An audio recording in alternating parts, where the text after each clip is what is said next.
What's going on, everybody? Welcome back to another edition of the Dolphins In Depth podcast. I'm Daniel Oyefusi. That is David Neal. Thanks so much for tuning in.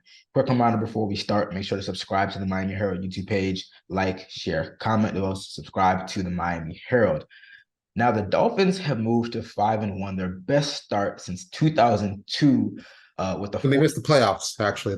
But no, We're just need to gonna hold ignore on. that. But their first 5-1 start in 2002 with a 42-21 win over the Carolina Panthers last Sunday. Again, the Dolphins moved to 5-1 ahead of a huge matchup against the Philadelphia Eagles in Philly in prime time under the lights. The manner in which the Dolphins got to 5-1 this past Sunday maybe wasn't how a lot of people expected. They went down 14-0 to the winless Panthers before turning things up 35 unanswered points. He took control of the game in the second half. Afterward, Mike McDaniel saying, despite what a lot of people were saying about this kind of being a easy game, a cakewalk, a cupcake game, he was proud of the way this game unfolded because in past, and a lot of other players go to this in the past, maybe when they went down by 14 or went down by a couple of scores, they weren't able to dig themselves out of that hole, but they remained calm. They got a couple scores and they were cruising the rest of the way. We're going to start with you, David. What did you make of the win? I mean, were you kind of unsettled by the 14-0 hold? Do you kind of say, hey, it is what it is, it happens on a week-to-week basis? Where are you at with that? This is let's look around the NFL. We, like players say it all the time, and coaches say it all the time. This is the NFL. These are the best players in the world. Blah blah blah. And for as cliche as it is true that if you're if you're in the NFL or really I think these days any of the major sports leagues, even if you are supposed to win the game, I mean, there seems to be a tremendous difference in your teams. There really isn't in the big picture that much difference. And if you're not, if you don't come out ready to play, or if the other team just, happens to starts hitting everything right early, and you let them get going, guess what? You're going to find yourself in a game, and you might find yourself losing. Look, is there any reason the Jets should have beaten Philadelphia?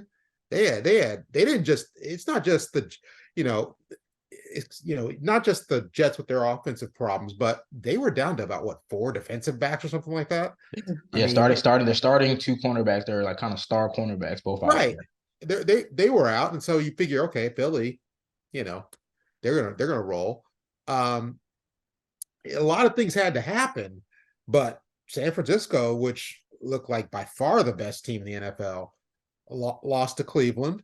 Like I said, a lot of things had to happen. The last of them being the kicker missing a straight on 41-yard, gimme. But they lost, and Cleveland's a good team. Cleveland's got a really good defense.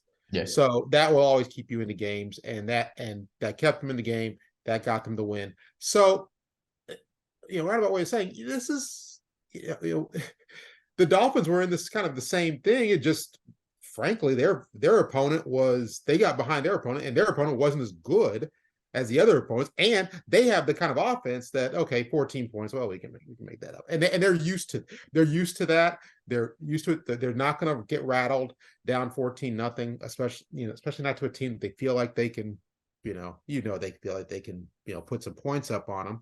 They're not, they're not blind. I don't think they're overconfident, but I don't think they're blind. They know that's that's an undermanned team that's got a rookie quarterback. And if you do what you're supposed to do, you're going to win the game. And, those first couple drives, especially that 3rd and 1, they tried the little cutesy thing Yeah, which the fake sneak, actually like the might have fake sneak. worked if they hadn't, if he hadn't flipped the ball halfway to Miramar. And, so not bothered by it at all. You get down, okay, well, what's supposed to happen? And you keep your focus, you do what you're supposed to do. They were up by 21-14 by half, and finished it out, finished it out strongly. So they did what they were supposed to do, and offensively and defensively after that 14-0. So not like I say, on the weekend where on the Sunday where Philly hadn't lost to an undermanned Jets team. San Francisco lost to a Cleveland team playing their like eighth string quarterback. I think they were playing like, Otto Graham or something. Um, the Dolphins, got behind, but then finished the job. So, you know, Yeah, I mean, it's certainly not the recipe for success. Like, you don't want to see them no, consistently go down 14-0 or go down multiple scores. But again, I mean, we've seen and we see time and time again, and, even in the Giants game where, the game was kind of in the balance, heading into halftime, and they come out, they score a couple scores, and then they make that distance. And I mean, the defense I mean, again, they've had some games against the Panthers and the Giants who don't really have great offenses, great offensive lines. But after kind of being shaky at first, they've settled down, and they're starting to come together now. Whether that manifests itself into a quality performance against an Eagles team that has a really good offense, I don't know. But we are starting to see, especially up front, starting to see those guys really come together. Whether it's Christian Wilkins, Zach Sealer, Bradley Chubb, like they're starting to get some consistent pass rush on the quarterback as well. So like I feel like we didn't really learn much about the offense because it's like kind of we already known this about the offense, especially against an opponent like the Panthers. But on defense, it's good to see them, again, albeit against maybe some subpar competition, but NFL competition nonetheless. They're starting to come together. They're starting to look more like the unit that we expected for sure. and Carolina's not untalented. They're just kind of young and just getting it together. But Thielen's been a productive wide receiver for several years. Uh the young man Bryce Young, I think he's going to be a really good. Yeah, he If showed some he stuff. Yeah, survives, he's not that big. He's got that Kyler Murray thing going on where you're worried that he's going to take too many hits. But if he lives, he can already make certain throws that you're just going, oh. I mean, that is that second touchdown throw. Oh yeah, yeah. It's a Thielen. That was a beauty. That was. And then that's one of those you can't do much about it. It was such a good throw, and so they're not. It's not like they were total. They're total scrubs out there, and they came out and they had a good early game plan. I think that the fake punt, maybe not the. I understand what they're trying to do, and I'm not sure they got the best spot on that, but that was kind of a little bit of a turning point. But what happened was not completely unexpected. Maybe you're going to come out a little flat because you respect Carolina, but there's you know what you're looking at. Yeah. And Carolina comes out thinking, hey, we got nothing to lose. Let's just play as well as The we opening can. script too, so you're kind of putting some stuff that you feel comfortable about, and then get Exactly. have some success. So it happens, and so yeah, it happens. The Dolphins responded the way you would want them to respond. So yeah, for sure. Fine. Yep. The one other thing I wanted to touch on before we get into this break, Tyreek Hill. What more can we say about him? Another 150 plus yard receiving game. He now has 814 receiving yards, the most for a wide receiver through the first 6 games of a season in the Super Bowl era. He's currently on pace for 2,300 yards, which would shatter the single season receiving record. Would also be the first 2,000 yard season. I have to ask this question. I know Dolphins fans are not. They don't like conversation and dialogue that kind of diminishes Tua. And I don't mean to bring this up to diminish what Tua has done, because Tua in his own right has been excellent. He leads the NFL in literally every major statistical category. But I have to ask the question, should Tyreek at least get some MVP consideration? And if so, how much? Because Tua, again, is on pace for over 5,000 yards. I think he's just shy of what would be the single season passing record. But if a guy was to get his the first 2,000 yard receiving season, is that worth MVP consideration? Yeah, I think it's definitely worth MVP consideration. But I think also this conversation really points up how the MVP award kind of doesn't fit football. It's football's such a team game. And I always go back to what something Joe Theismann said to me 1,000 years ago. We were, it's back in like the 2009, 2010, or something like that. He said, the quarterback, the quarterback is the most dependent person on the field. And so, Tua's numbers are not going to be that great, are not, well, they're going to be very good, but they're not going to be as eye-popping as they are without a Tyreek there, even to draw attention away from a Jalen Waddle, a Braxton Berrios, creating space for the running game and everything, and the running game then creating space for the passing game. So, but Tyreek's numbers aren't going to be there without a Tua to hit him in stride, to hit him, on the various, and just to hit him, and it's notable that it's a different offense, but Tyreek Hill didn't have 2,000 yards when he was playing with Patrick Mahomes, who's That's the very best quarterback true. in the NFL right now. Yep. Now, granted, And an Patrick elite play Mahomes, caller, and Andy Reid. right? And now, then again, they did have Travis Kelce, who nobody can seem, the only person who can cover him seemingly is Taylor Swift, but but still, he didn't have 2,000 yards there. They were a Super Bowl champion, unstoppable offense for few years. So, yeah, he deserves, especially if you get let's factor in the December cold. I don't know, everything tightens up a little bit late in the season. Let's factor in that and say he ends at 2,100 yards. Okay, that's still by far, an NFL record. Even if you're taking into account 17 game season, that's still way, way out there on a per game basis, and definitely deserves MVP consideration. Although let's face it, if two is out, this is a whole different offense. So that's very true as well. Very different, a whole different offense. Like Tyreek can be out, and it's a different offense, but they still got a lot of weapons. They still probably going to score some points on you. Tua is out. Well, yeah, it is dicey. If you're watching on YouTube, you've seen that I've been on my phone typing. Just a little transparency, recording this Wednesday morning instead of our usual Tuesday evening. We do have some breaking news. Of course, we got some breaking news. According to NFL Network, Dolphins cornerback Jalen Ramsey will return to practice today, Wednesday, which opens his 21-day window to return off injured reserve.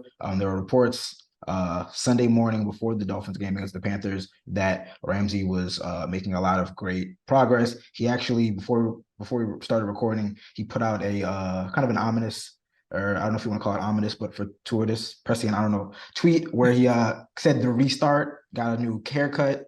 I did think maybe that was alluding to a potential return. So, we're going to have to switch gears. We're going to take a short break, but we come back on the other side of things. We're going to discuss some Jalen Ramsey, and then we're going to talk Dolphins, Eagles. Stay locked with us. We'll be back soon. We'll put that in a dictionary, too. What's going on, everybody? Still here on the Dolphins In Depth podcast with David Neal, talking all things Dolphins. Now, in the first half, kind of broke some news live. He wasn't just being rude. Wasn't just being rude on my phone. I had to duty calls, had to look into some stuff. According to NFL Network, Dolphins star cornerback Jalen Ramsey, who has not played this season after undergoing meniscus surgery in late July. He is reportedly set to return to practice on Wednesday. Now, his return was a bit foreshadowed late last week before the Dolphins game against the Panthers. There are multiple reports saying that he was ahead of schedule. He was pushing to return within the next month. I have been told that he has been doing very well as well. He's been pushing for a return around this November date. But it looks like it is, nearing, being official that he will be back on the field practicing with the Dolphins, which would open a 21-day window for the Dolphins to officially place him on the 53-man roster. Long story short, Jalen Ramsey will be playing football for the Miami Dolphins sooner rather than later. Mike McDaniel said he's been doing great. So did cornerbacks coach Sam Madison. This is big. I mean, the Dolphins are already 5-1 with the top offense in the NFL and a defense that could use his services. Quite frankly, I mean, as I said multiple times, they expected him to be one of the focal points, if not the centerpiece of this new look defense. Secondary has struggled a little bit.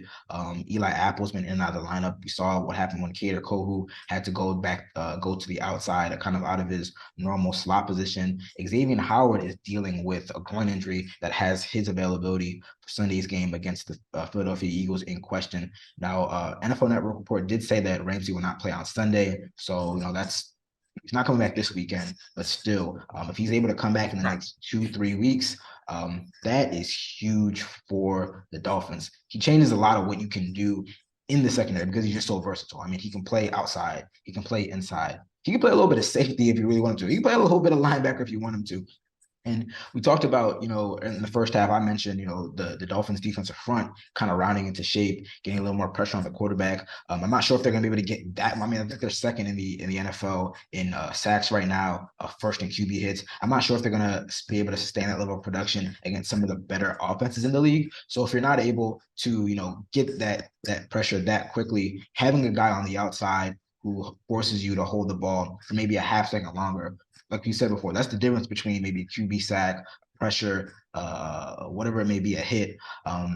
And we have seen. I think this defense is close. I think they're close. I thought that they could be a top 10 unit before the season started. They haven't had Jalen Phillips consistently because of injuries. Obviously, they haven't had Jalen Ramsey. But if you put a guy like there, I think that the secondary is really, it really starts to gel because I think that they're set at safeties. I like what I've seen from Javon Holland and Deshaun Elliott. Guys and offenses aren't really testing X, they really haven't. I think he's actually done pretty well in a new scheme. And Kader Kohu was really good in the slot, but you add Ramsey there, and you have two. Now the question is for Ramsey, how quickly can he get to Jalen Ramsey form? But if he's 80% of what we expected him to be, you put him on the outside, you put a healthy X on the other side, and Kader Kohu in the slot. All right. I think that in the second half of this season, you can start to see them start to put some stuff together. And I mean, this is as good as like a midseason trade, honestly, because we haven't seen him yet. So this is like you're making a midseason trade and you're kind of throwing him in there and seeing what you can get. So yeah, obviously really big news. Not gonna play this Sunday, but I don't know. Maybe is he ready for the Germany game? I mean, that's in 2 weeks. Can he, can he be there for that game? Who knows? I mean, this is bigger news for December and January. For sure. And that's what the thought was. Like, this is a right. But I mean, January type when you're talking about, okay, let's say, okay, even you get in 21 days, he's active. He still needs to, he's still going to need to kind of break some little bit of rust off. There was talk on the broadcast last week that I think maybe I'm pretty sure I heard this correctly, that Fangio was telling, in the meetings with Trent Green and Kevin Harlan, said something like the thought that Christian Wilkins' play had improved because he was kind of the rust that normally gets knocked off during camp didn't entirely get knocked off. The hold in and whatnot, yeah. Right. And that now you're starting to see Christian Wilkins be Christian Wilkins, the Christian Wilkins they thought that that they expect. And Jalen Ramsey's got to go through the same thing. I mean, you're out for an injury, you're out for a while. It's going to be a little bit before he's the best Jalen Ramsey he can be right now. And that little bit will take you right into December and January. And I think yeah, it's good. It's good news that instead of this, him kind of getting back into the groove in December. Oh, he's got a good 2 months. You're going to be doing it you're going to be doing it theoretically in November, and then you're going to see, okay, you're going to see what it does with defense is obvious. Anytime you have it's a passing league. So what do you want on defense? You want a pass rush, and you want guys who can cover people. That's the first two things you have to have in the NFL these days. If you don't have it, well, you just running around for 17 games. Yeah. And that's all you want to be running around for, 17 games. And so, he's a tremendous cornerback. If Xavier Howard gets, gets fully healthy. You're going into December, and again, December and January games against some, pretty interesting competition with two healthy cornerbacks, two healthy, strong cornerbacks on the outside that, really make making getting the big plays a problem. And if you can't get big plays in the modern NFL, boy, it's you're it doesn't go well for you usually. You have to be able to get, what they call the chunk plays, explosive plays, whatever you want to call them. You have to be able to get those uh, on a regular basis. And if you can prevent those on a regular basis, and you have an offense like what the Dolphins have, well, you're going to be living pretty well. And the Dolphins are already living pretty well. We're about to see how well, they measure against other upper echelon competition this Sunday. And so, this again puts them in a good position for December and January. And doesn't that season end in Buffalo? No. They host Buffalo in Week 18. So Oh, that's right. I forgot. but that last 3 game sketch Right, is very big between right, Dallas, right. It ends against on Buffalo, Christmas and that Eve. You that got could be Baltimore the on New Year's Eve, and then you got Buffalo at home, and that could be for the division. That could be for number that one could be for the seed. division. That's That gonna be could be that's for gonna be an important game nonetheless. that could be for the number one seed. That could be for. I mean, It's gonna be a consequential game for sure, and they're gonna right. definitely want to have Jalen Ramsey for that game. Definitely feels like maybe the rich getting a little more richer between Ramsey. Terron Armstead's gonna be able to return in a couple of weeks. Devon Achane's gonna be able to return in a couple of weeks. It looks like they're gonna get running back Jeff Wilson this week as well. So yeah, things are definitely looking good in Miami, and obviously the return of Jalen Ramsey is gonna aid that team a lot. All right, transitioning. Just gonna touch on Dolphins Eagles real quick. The game of the week, Sunday night game, prime time. Another kind of barometer measuring stick game for the Dolphins. As we mentioned in the first half, the Eagles coming off their first loss of the season. Really weird 20-14 loss to the New York Jets. They're dealing with a lot of injuries. I mean, there's injuries to monitor on both sides, but more so for the Eagles. Their standout Jalen Carter didn't play because of a sprained ankle. Darius Slay, I don't believe, didn't play. They're dealing with a lot of injuries in the secondary, which is, music to the ear of Dolphins fans. But the Dolphins are dealing with some injuries as well. Like I mentioned before, Xavier Howard, his groin injury, he's day to day right now. We'll see if he practices in a couple hours. We'll talk to Mike McDaniel as well.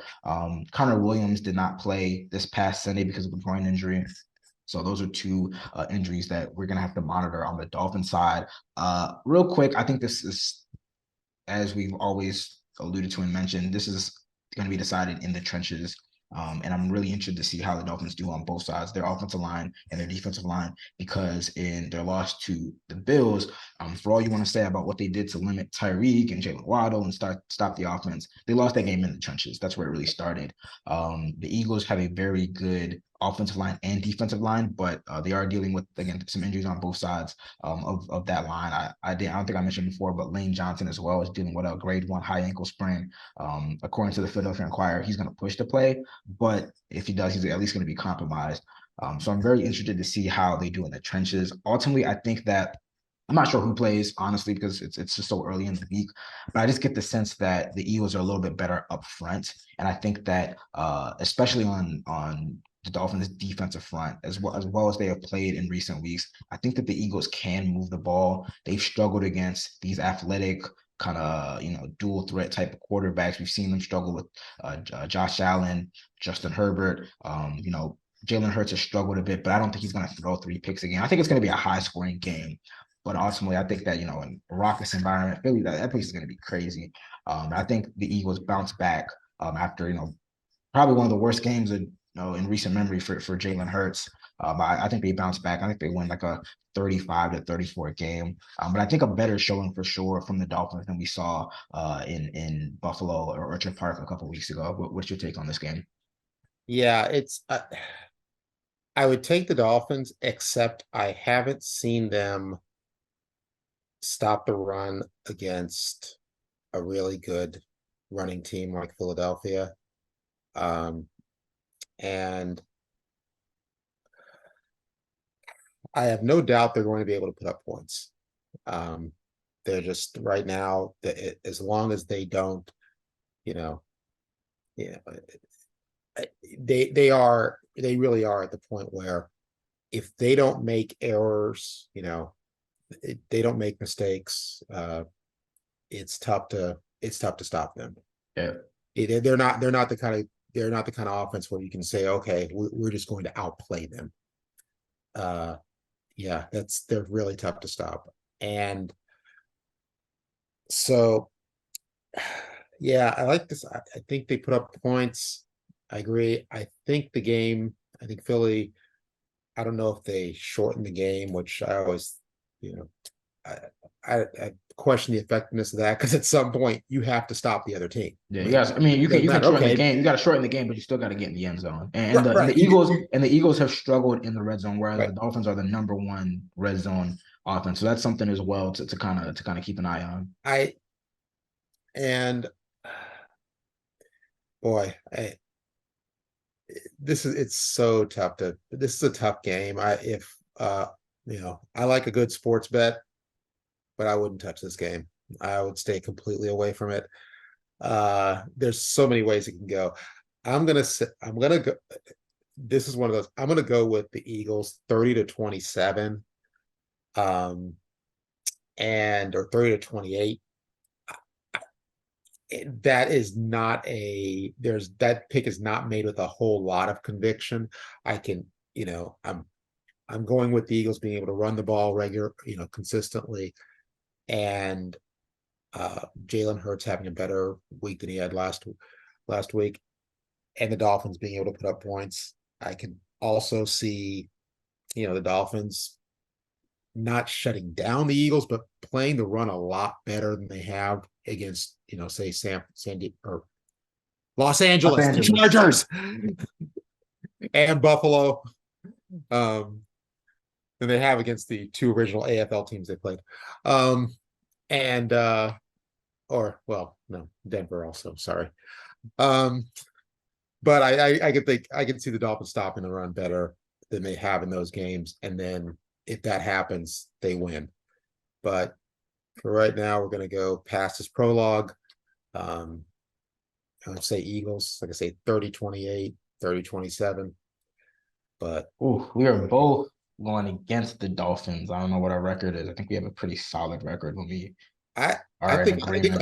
I think we missed. I think both of us missed the Buffalo game. Miss Buffalo. You missed the Chargers game. Yeah, we gotta say after this recording, we gotta keep a daily we gotta keep a weekly tracker and loser, Ozil and Stephen or something like that. But okay, so we're both going Eagles in a close one over the Dolphins. But again, we both think that it's a very winnable game for the Dolphins.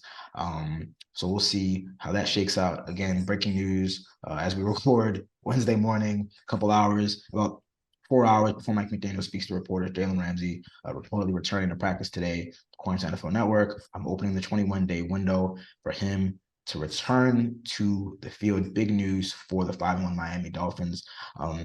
That brings us to the end of another edition of the Dolphins In Depth podcast. I want to thank you guys, as always, for tuning in. Reminder to subscribe to the Miami Herald YouTube page, like, share, comment, and definitely subscribe to the Miami Herald. In the middle of our short break, which was a little longer for us, got up the story on Jalen Ramsey returning, what that means for the team, for the defense, for the cornerback group. We'll have updates as McDaniel and others speak later today. So definitely stay locked to the Miami Herald website. And while he did that, I updated a story on why you should avoid I-95 in Broward this morning because of a rollover crash that had the express lanes blocked, and at one point all the lanes blocked. So see the smorgasbord of things just the two of us give you. We're just doing it all. This is why you need to subscribe to the Miami Herald. Now, most definitely subscribe to the Miami Herald. We'll be back next week to recap another weekend of Dolphins football. But until then, you guys take care. See you. Out.